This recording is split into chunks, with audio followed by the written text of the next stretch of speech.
to a quick short video on how to upgrade a super cheap, very simple MDF kit for better playability and a better look. This church is a super cheap kit from Wargames Tournament terrain. They often have a terrain for under 10 euro promotion, and this church kit was one of those. It's a very simple build, but you can't really argue with the price. Super simple means add a shingle roof made from thin cardboard cut in strips with triangles, glue an entire strip at the same time, added 2 different thicknesses of cardboard stones to the tower to give it a bit of texture, and when painting it I also painted some extra stones on the flat areas. Made sure to make a flat roof for added playability when playing skirmish games, so it's easier to crawl and you have more height.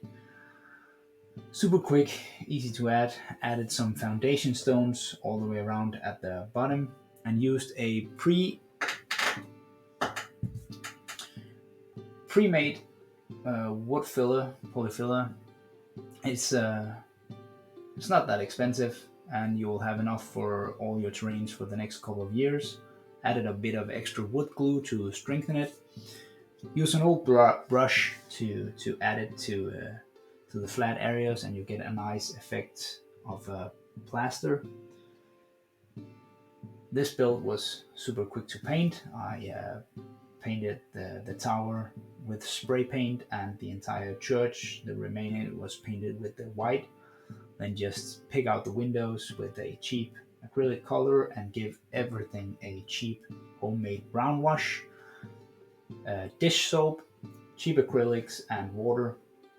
And when you brown wash the white walls, just smother it on and then use an old cloth to soak up most of it, and you'll get a nice effect. It's pretty hard to see here because the light is overexposing the walls a bit, but they have more shade in real life. For 10 euro and a single evening of work with upgrades and some cheap materials, this is a very nice kit, and will add a lot to my games of Guilders, Life in Shadows. There's a scenario where you have to go in and rob a church or a temple for the gold and silver and relics, so this piece will definitely come in handy. If you enjoy skirmish gaming, please go and check out Guilders. There's links below. If you want a more thorough tutorial VIP style going through of how I upgrade MDF kits, I'll post a link below for the blog. I'm not good at working with the video, so I take a lot of VIP photos while working, and I write up step-by-step tutorials for the builds that you can write, but it should be pretty simple to follow. Thanks for watching, and until next time.